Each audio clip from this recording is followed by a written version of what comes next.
न्यायतंत्राचा मार्ग अवलंबून आपल्याला शासन दरबारी, त्यासाठी आपण आपल्या ठिकाणी इथं चर्चा तर केलीच, पण ही शासन दरबारी आपली म्हणणं आपल्याला शासन दरबारी. पदवीधर पदविकाधारक अंशकालीन कर्मचारी संघटनेचा महाराष्ट्र अध्यक्ष. आम्ही शासनाकडे अनेक वेळा आमच्या सेवा संलग्न करण्यासाठी आणि आम्हाला मागील सर्व लाभ मिळवून देण्यासाठी शासनाकडे निवेदने वगैरे केलेली होती, परंतु शासनाने आमची बाजू कुठलीच न ऐकल्याने आम्ही माननीय उच्च न्यायालय खंडपीठ छत्रपती संभाजीनगर येथे याचिका दाखल केली होती. त्या याचिकेचा निकाल लागला असून माननीय उच्च न्यायालयाने शासनाला 12 आठवड्यामध्ये आमच्या या निवेदनावर निर्णय घेण्याचे आदेश शासनाला दिलेले आहेत. त्या अनुषंगानं आम्ही आमचा बैठका वगैरे घेऊन आमचा वाढवण्यासाठी हे करू लागलो आहेत. एक आमचे राज्यव्यापी सभा अधिवेशन नागपूर येथे दिनांक 28 जून 2026 रोजी ठेवलेले आहे.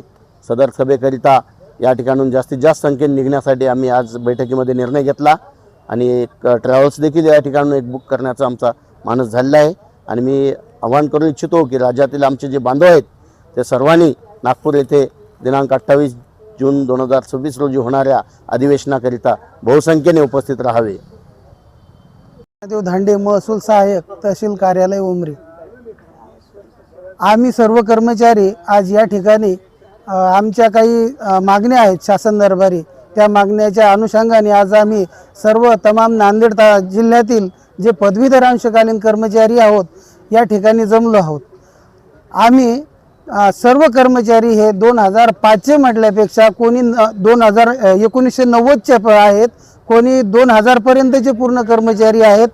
आणि आम्ही सर्व पदवीधर अंशकालीन कर्मचाऱ्यांनी अखंड 3 वर्ष शासनाची सेवा केलेली आहे.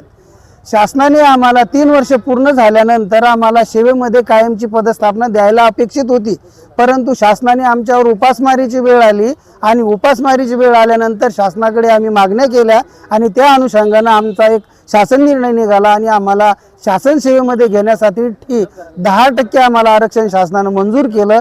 परंतु आमची शासनाला एक अशी मागणी आहे की आम्ही ज्या वेळेला प्रत्यक्ष सरळ सेवेमध्ये रुजू झालो, परंतु शासनाने आमच्या अन्याय करून आम्हाला जी 2005च्या आधीची जी मागणी होती, आम्ही खरे कर्मचारी हे 2005च्या आधीचेच आहोत. आम्हाला पेन्शन तर सोडाच, पेन्शन द्यायचं नाही द्यायचं तो मुद्दा नंतरचा आहे. त्याहीपेक्षा आमची एक जिव्हाळ्याची अशी मागणी आहे की शासनाने आमची पहिली जी 3 वर्ष सेवा होती ती ग्राह्य धरून आम्हाला शासन सेवेतले सर्व लाभ देण्यात यावेत.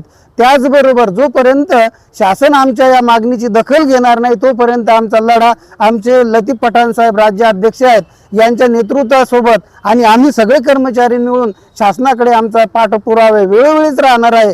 त्याच पाठपुराव्याच्या अनुषंगाने येत्या 28 जूनला नागपूर येथे जे अधिवेशन होणार आहे त्या अधिवेशनामध्ये आम्ही तमाम महाराष्ट्रातील पदवीधर अंशकालीन कर्मचारी तिथे उपस्थित राहून आमच्या ज्या मागण्या आहेत, जे ध्येय धोरणं आहेत, हे त्या ठिकाणी शासनाला मागण्या मांडणार आहोत आणि त्या हिशोबानं शासनाला त्या मागण्या मान्यच कराव्या लागणार आहेत. ही अशी आम्ही सगळ्या आमच्या कर्मचाऱ्यांच्या वतीने शासनाकडे मागणी करतो. धन्यवाद. सहाय्यक महसूल अधिकारी, जिल्हाधिकारी कार्यालय नांदेड येथे कार्यरत असून मी पदवीधर अंशकालीन कर्मचारीसुद्धा आहे.